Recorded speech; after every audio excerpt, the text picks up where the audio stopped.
Ternyata ketika kita ini makhluk diciptakan sama Allah, baru beragama. Nah, sifat agama itu wujudnya apa? Baru ketemunya kita, berpikir kita untuk apa diri kita, baru mengenal diri. Nah, bahasa sifat diri kita, kalau sudah mengenal diri kita, kita akan bertemu dengan sifat Allah. Maka mengenal Allah itu dengan sifat kadang-kadang. Bahkan kita mengenal Allah dengan sifat wujudnya Allah. Bahkan kita mengenal Allah itu dengan keadaan, kesempurnaan, keesaan. Makanya kan adanya diri kita, pastikan adanya Allah. Tapi kalau ilmu dunia, adanya kita karena orang tua, gitu. Pas kita cari tentang realita, dipentokin, iya, Adam sama Siti Hawa, siapa yang lahirin? Kan gitu. Berarti pikiran itu lepas, baru ketemunya yakinan, kebatinan. Makanya ketika kita paham masalah diri kita bicara sama hati kita, baru ketemu iya, antara kita dan binatang apa bedanya? Bahkan sama jin sama setan apa bedanya? Baru yang dikatakan manusia itu naik makom ketika dia beribadah, baru ketemunya dia orang-orang yang diberi nama. Makanya dikatakan muslim. Dinaik lagi orang yang bertakwa. Bahkan orang yang sudah mengenal Allah, sejatinya Allah, dia orang-orang yang dibebaskan dari sifat kesulitan. Makanya dibilang bisa muklis. Nah, gambar-gambar itu semua kalau udah ketemu apa sih yang dalam diri kita ini yang kita tahu, makanya kan siapa diri kita. Kalau kita merasa diri kita manusia, berarti kita ini yang bisa dibicarakan tentang nanti. Makanya kan makhluk itu akan bicara tentang makhluk, tapi ayat-ayatnya kita bisa jadi lebih, bisa jadi anjing, bisa jadi ular. Kalau kita bicara tentang setan, kita bisa jadi setan. Makanya kan orang-orang dulu dia bisa ngomong apa aja. Makanya ketika kita bicara malaikat, apakah yang di dalam diri kita ada malaikat? Pasti ada.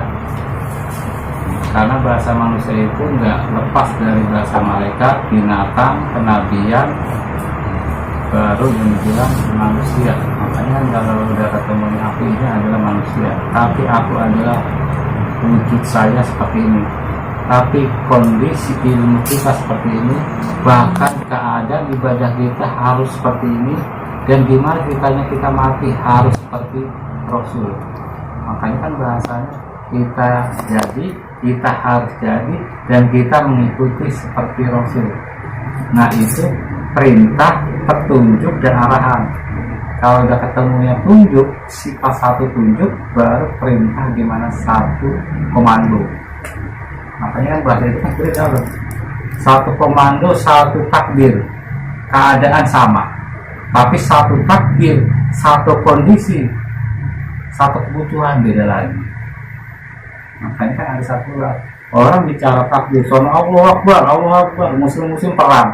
Allahnya di mana gitu. Dan satu komando seperti apa aja pasti satu kekuatan.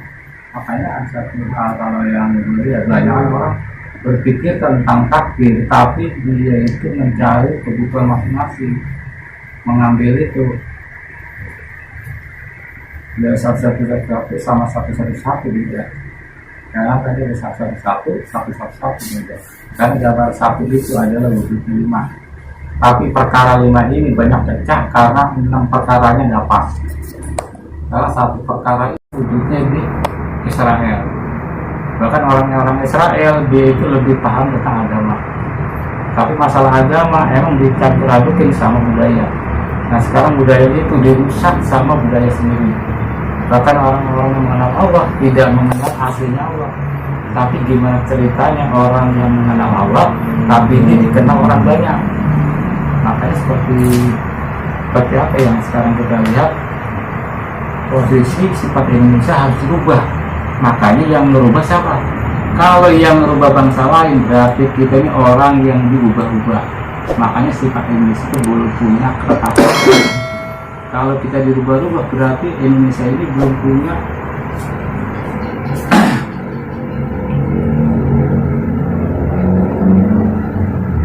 tapi yang dibilang Indonesia itu ditanya sama wujudnya orang tua dulu yang bilang Indonesia ini bukanlah aslinya. Aslinya Indonesia itu tanah air tumpah darah satu. Artinya gimana ceritanya satu itu tunggal manunggalin gusti sifat apa yang dirasa. Makanya orang tua itu nyiptain merah putih itu bukan main-main.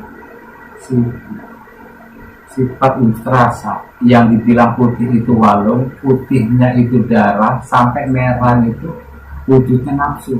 Sampai dia tahu nafsunya ini bukan sendiri, bahkan nafsunya ini wujudnya untuk orang-orang yang dikatakan berjuang. Makanya ada satu kalau orang tua sekarang yang mau tadi seperti aku ini adalah sifatku, tapi aku bukan sifat orang lain. Dan bangsaku ini adalah bangsaku sendiri, bukan bangsa-bangsa lain. Bahkan negaraku ini hanya satu keadaan utuh, nggak pernah dipecah-pecah. Bahkan sifat-sifat rahasia di dalam rahasia Indonesia ini selalu berkibar.